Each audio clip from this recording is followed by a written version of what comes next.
Dios les bendiga, hermanos. Dios les bendiga más. Estamos hoy de nuevo por estos medios para traerle palabra de Dios. Palabra de este santo evangelio, ¿verdad? Que nuestro Señor Jesucristo, ¿verdad? Comenzó a difundir hace como 2000 años atrás. Es un privilegio, hermanos, estar aquí, pudiéndoles hablar de la palabra del Señor. Y hoy quiero traer, ¿verdad? El Salmo 51. El Salmo 51 es un salmo escrito por David y fue escrito, ¿verdad?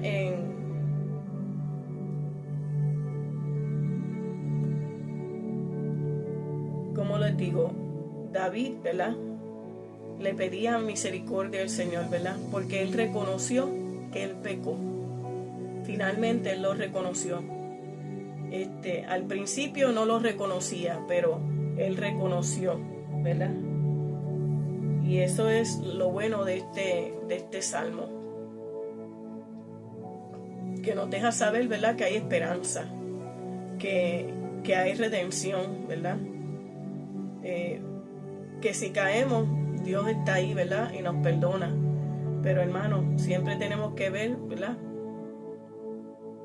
Que hay consecuencias para todo en la vida. Vamos a empezar leyendo el Salmo en el nombre del Padre, del Hijo y del Espíritu Santo. Ten piedad de mí, oh Dios, conforme a tu misericordia, conforme a la multitud de tus piedades, borra mis rebeliones. Lávame más y más de mi maldad y límpiame de mi pecado.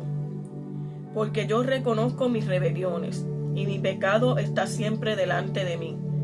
Contra ti solo he pecado y he hecho lo malo delante de tus ojos, para que seas reconocido justo en tu palabra y tenido por puro en tu juicio. He aquí en maldad he sido formado y en pecado me concibió mi madre. He aquí tú amas la verdad en lo íntimo, y en lo secreto me has hecho comprender sabiduría. Purifícame con hisopo y seré limpio. Lávame y seré más blanco que la nieve. Hazme oír gozo y alegría, y se recrearán los huesos que has abatido. Esconde tu rostro de mis pecados, y borra todas mis maldades. Crea en mí, oh Dios, un corazón limpio y renueva un espíritu recto dentro de mí. No me eches de delante de ti y no quites de mí tu Santo Espíritu. Vuélveme el gozo de tu salvación y espíritu noble me sustente. Vamos a dejarlo hasta ahí, hermano.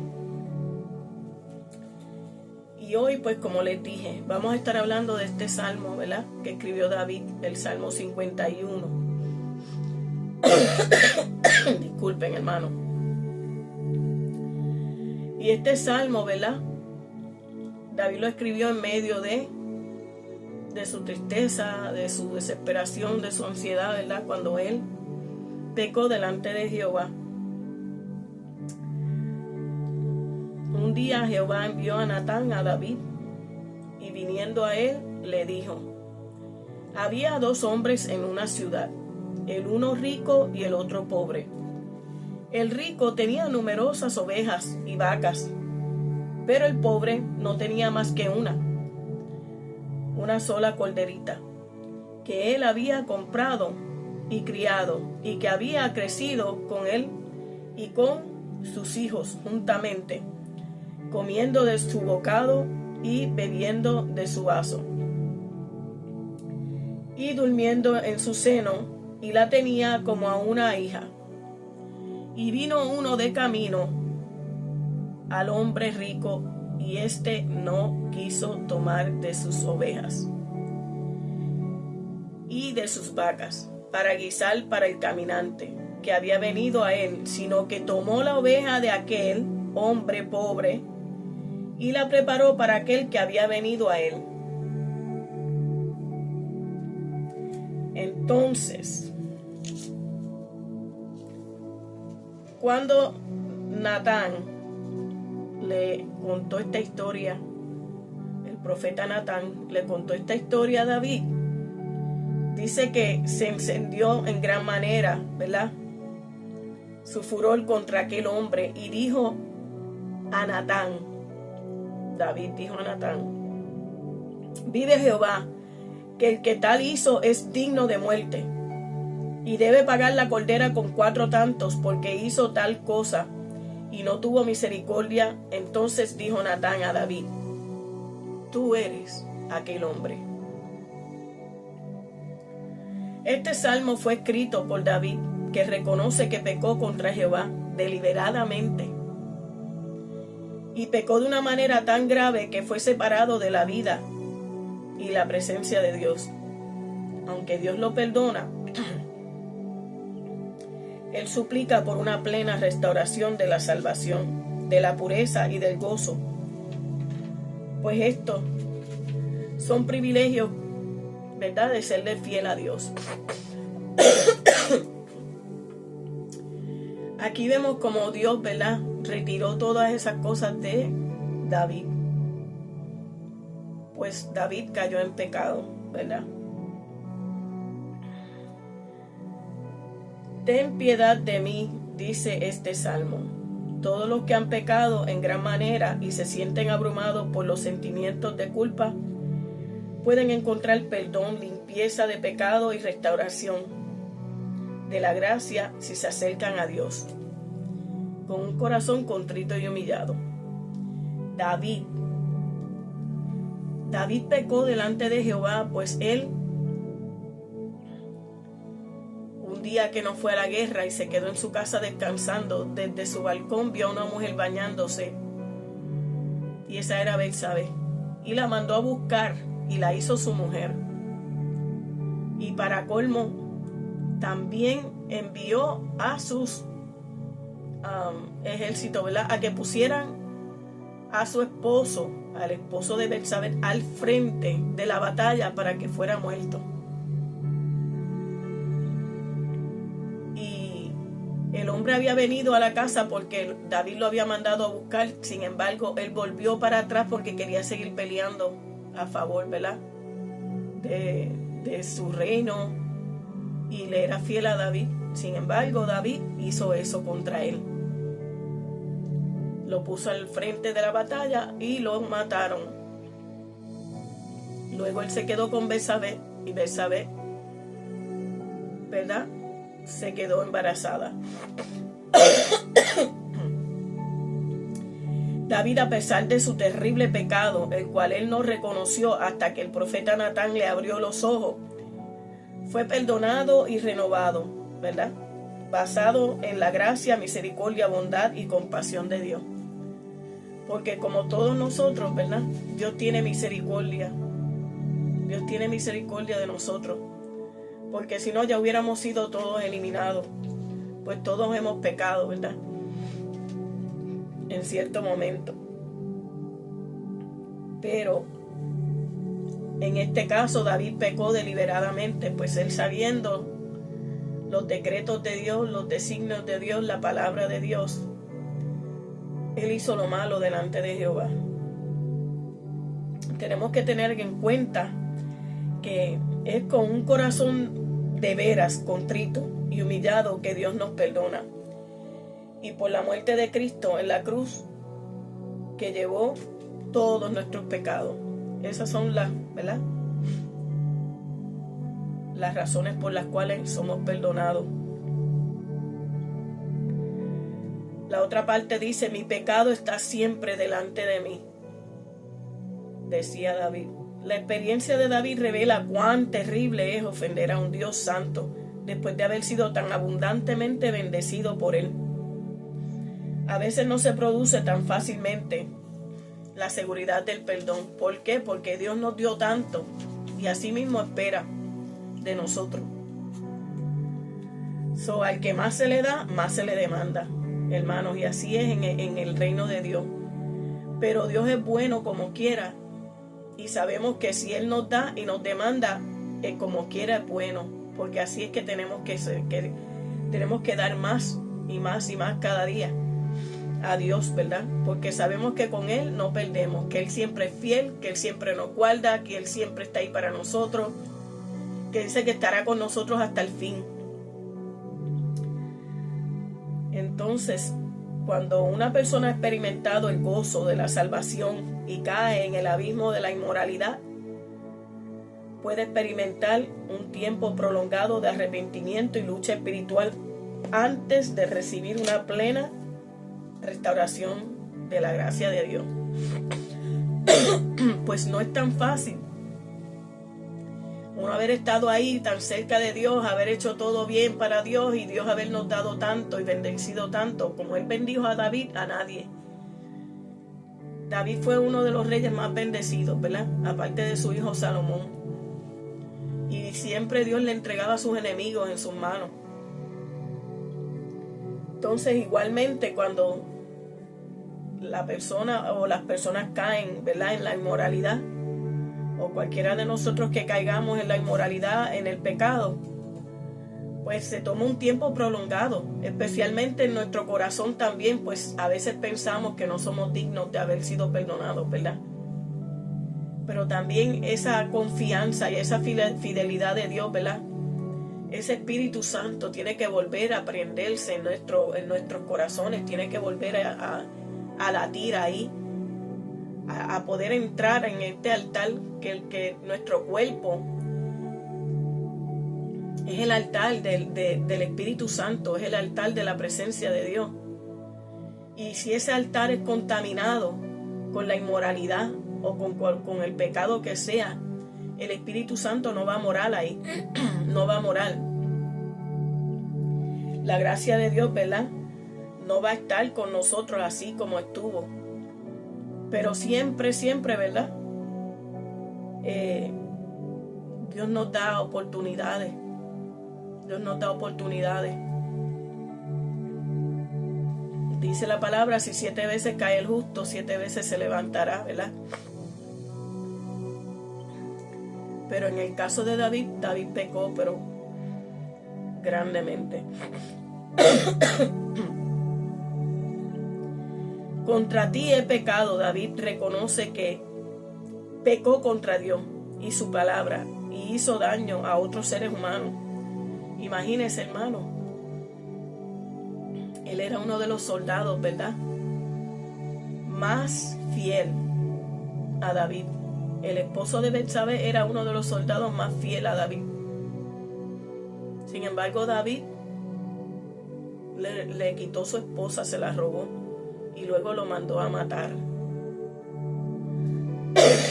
No es fácil esto, hermano. Él hizo daño, ¿verdad?, a otros seres humanos, y Dios se lo hizo ver a través del profeta Natán, porque estaba hasta tan ciego que él mismo no se dio cuenta de todo lo que él hizo de momento. Y eso es lo que tenemos que tener cuidado, hermano, que cuando pequemos, a veces el enemigo ciega tanto el entendimiento que es un peligro que no nos demos cuenta que hicimos mal, que pecamos, que le fallamos a Dios, hermano, porque más que nada es fallarle a Dios, al que nos dio esa confianza, al que confió en nosotros, nos es fiel, ¿verdad? Y Él espera que nosotros seamos, ¿verdad?, con Él igual. Entonces Él hizo daño a otros seres humanos. Muchas veces tenemos que reconocer que hemos verdaderamente ofendido a Dios y que ese pecado fue directamente en contra de un Dios bueno, un Dios amoroso, un Dios fiel. Y continúa David diciendo, en maldad he sido formado. David reconoce que desde su infancia tenía una inclinación natural al pecado. Como todos, nacemos con una inclinación al pecado. Él reconoce y asume la responsabilidad de su naturaleza pecaminosa. Toda persona desde que nace trae una inclinación egoísta a buscar con afán sus propios deseos y placeres, aún sabiendo que eso puede causar dolor y sufrimiento a los demás. Hermano, ¿y cómo es que nosotros hacemos eso? pues cuando estamos en el mundo. Pero esto se elimina, hermano, de la vida del creyente, ¿verdad? Porque ya el creyente no es lo mismo, ¿verdad? Solo cuando es redimido en Cristo y la presencia del Espíritu Santo está en él. Así es que nosotros eliminamos eso. Así es que lo eliminamos. Lo próximo que él dice es que David dice: crea en mí, oh Dios, un corazón limpio. Solo Dios puede hacernos nuevas criaturas y restaurarnos a la verdadera santidad. Ese corazón limpio nos lo da el Señor, hermano. Dios es el que nos ayuda a hacer eso.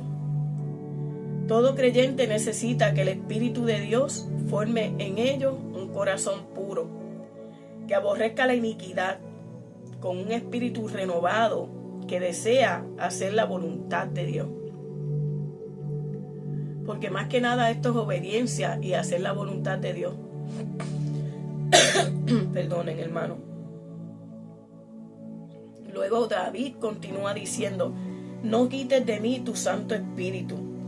David reconoce que si Dios quita su Espíritu Santo, el que convence de pecado, el que redarguye, entonces termina toda esperanza de redención. Hermanos, el Espíritu Santo va a estar con nosotros hasta el final. Cuando el Señor nos venga a buscar, cuando Jesús venga, el Espíritu Santo va a estar ahí para que nosotros podamos subir con Él. Si el Espíritu Santo no está, o sea, se apagó en nosotros, ¿verdad? No hay manera de que podamos subir allá con Cristo. No hay una conexión ya con el Padre. Pues el Espíritu Santo es el mismo Espíritu de Dios en nosotros, sentado en nuestro corazón, porque ese es el trono de Dios. Nuestro corazón, ahí se sienta Dios. Ahí está ese Espíritu Santo, en este altar que es nuestro cuerpo. Sí, nuestro cuerpo carnal es el altar para que Dios viva ahí.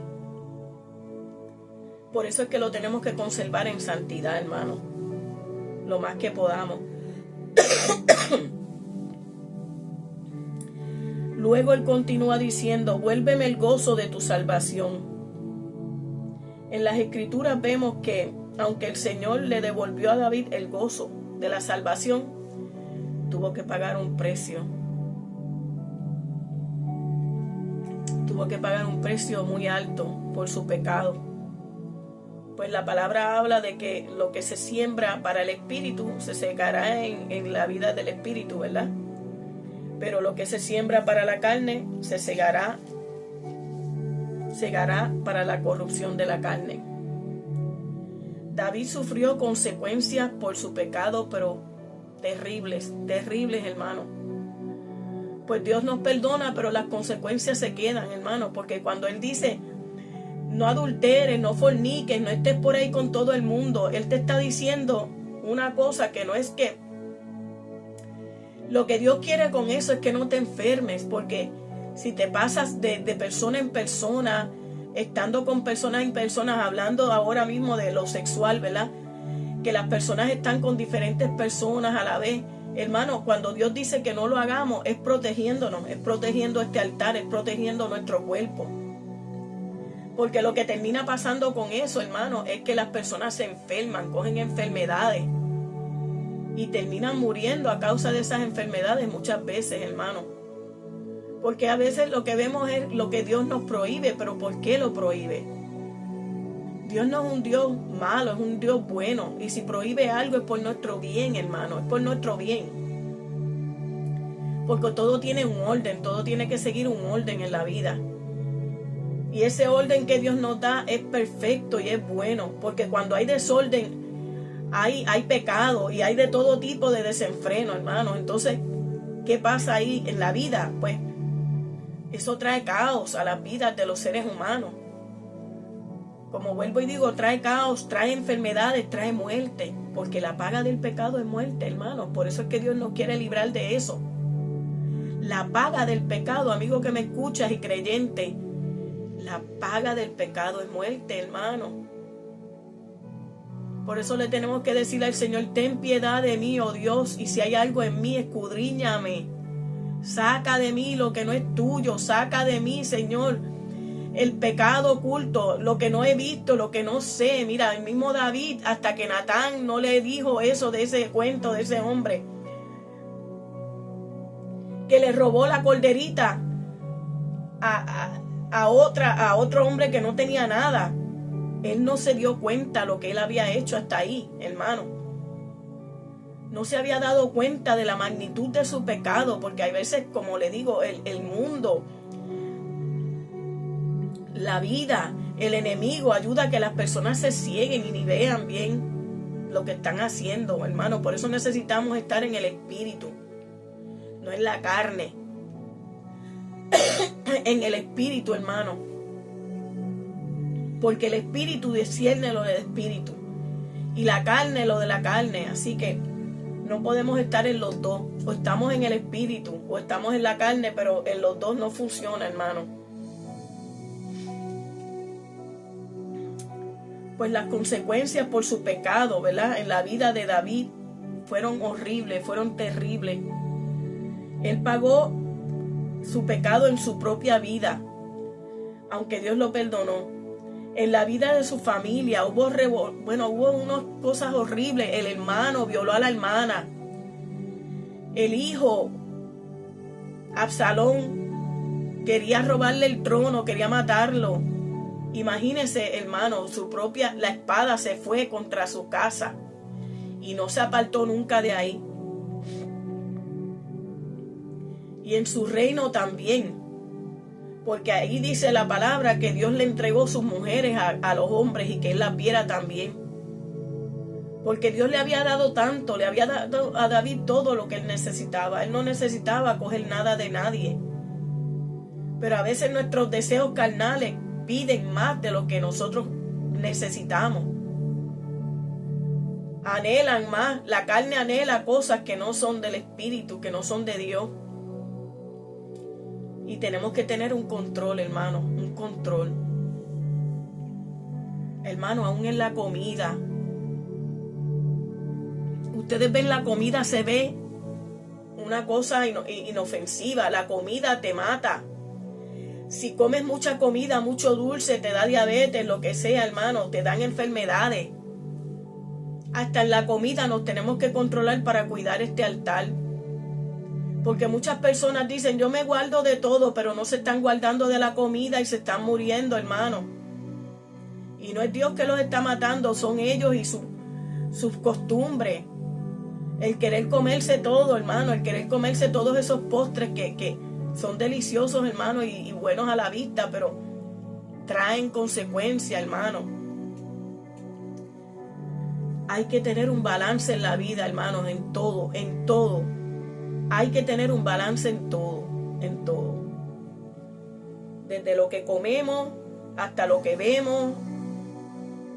Como decía un pastor que vimos hoy en mi iglesia, aún una serie de Netflix te pueden quedar ahí tanto tiempo y quedarte ahí perdiendo el tiempo sin estar haciendo lo que te toca hacer para Dios. Y se ve bien eso, bien inocente se ve, bien inofensivo. Pero ¿qué es lo que se supone que tú estés haciendo? Se supone que tú estés hablándole a los demás de Dios, de la palabra, de su Hijo, de por qué murió en la cruz. Y decirle que fue por los pecados de ellos para salvarlos, para quitárselos de la mano al enemigo. Eso es lo que tenemos que estar haciendo, hermano. No importa, tú no tienes que tener un título, hermano. Tú no tienes que tener un título, querubín o santísimo o apóstol o lo que sea, evangelista, pastor. Tú no tienes que tener un título. Tú solamente abre la boca y habla la palabra de Dios. Tampoco tienes que ser un gran teólogo. Con hablar lo básico de Juan 3:16, ya tú puedes ahí hablarle a un alma. Con decirle solamente Cristo te ama, ya esa alma la tocaste, la tocó Dios por medio de ti. Hermano, eso es lo que hay que estar haciendo, hermano. Pues las consecuencias del pecado son fuertes, son terribles. Son terribles, no se van. Alguien que adultera, que fornica, si cogió sida y se está muriendo, pues hermano, esa fue la consecuencia.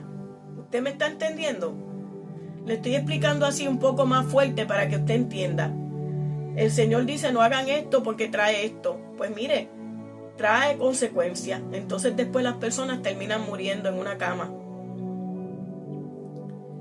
Y eso fue lo que le pasó a David. Tantas cosas que le pasaron después en su vida, solo porque él decidió pecar deliberadamente delante de Jehová. Fue deliberadamente porque cuando sabemos lo que es bueno y no lo hacemos, estamos pecando deliberadamente. Y eso debe de traernos un santo temor a nuestras vidas, de que tenemos que hacer lo bueno, hermano. Lo bueno, pues las huestes de maldad y los principados y todas esas cosas están sueltos por ahí, tratando de agarrar a todo el que puede. Por eso es que tenemos que tener cuidado y estar en oración y ayuno, ¿verdad? Para que uno no peque contra Dios, ¿verdad? Que Él es santo y bueno. Dios nunca rechaza un corazón contrito y humillado, ¿verdad? Que está lleno de remordimiento por el pecado y agobiado de pesar por su maldad. Dios no lo rechaza. Porque si uno está tan agobiado por la maldad y por el pecado, ya tú dices, ya, no quiero pecar nada más delante de Jehová. Pues mira, eso mismo es el Espíritu Santo todavía ahí redarguyéndote. Escucha esa voz. Porque el enemigo no te va a decir que te arrepientas. Al contrario. Debemos estar alertas, pendientes, en ayuno y en oración, no ignorando las maquinaciones del enemigo, hermano. Que no nos ciegue, ¿verdad?, el entendimiento y pequemos sin siquiera reconocerlo. El mundo y sus placeres estarán siempre delante de nuestros ojos, pero está de parte de nosotros librar esa batalla de la carne, pues el que siembra para el espíritu segará del espíritu lo espiritual, pero el que siembra para la carne, de la carne segará corrupción, y las consecuencias serán inevitables, hermano. Serán inevitables, hermano. Y pues quería traerle esa palabra, ese salmo de David, que a mí me impresionó muchísimo. Porque no entendí cómo un hombre como él pudo haber pecado tanto, a nivel de poner a su mejor soldado al frente para que lo mataran, para él quedarse con su esposa. Y hay veces que a uno le sorprende eso, pero hermano, muchas personas caen. Podemos caer, hermano, porque somos así. Todavía vivimos en este mundo, pero tenemos que tener mucho cuidado. Y siempre decirle al Señor, ten piedad de mí, oh Dios. Conforme a tu misericordia, conforme a la multitud de tus piedades, borra mis rebeliones, lávame más y más de mi maldad y límpiame de mi pecado. Dios me los bendiga, hermano. Espero, ¿verdad?, que esta palabra de Dios cale hondo y como espada de dos filos, como dice la palabra, entre, ¿verdad?, y haga lo que vaya a hacer y convenza de pecado, y si no, pues para bien. Dios me los bendiga. Si esto ha sido de bendición para usted, que sé que sí, compártalo para que otras almas también escuchen palabra del Señor. Amén. Nos vemos en la próxima.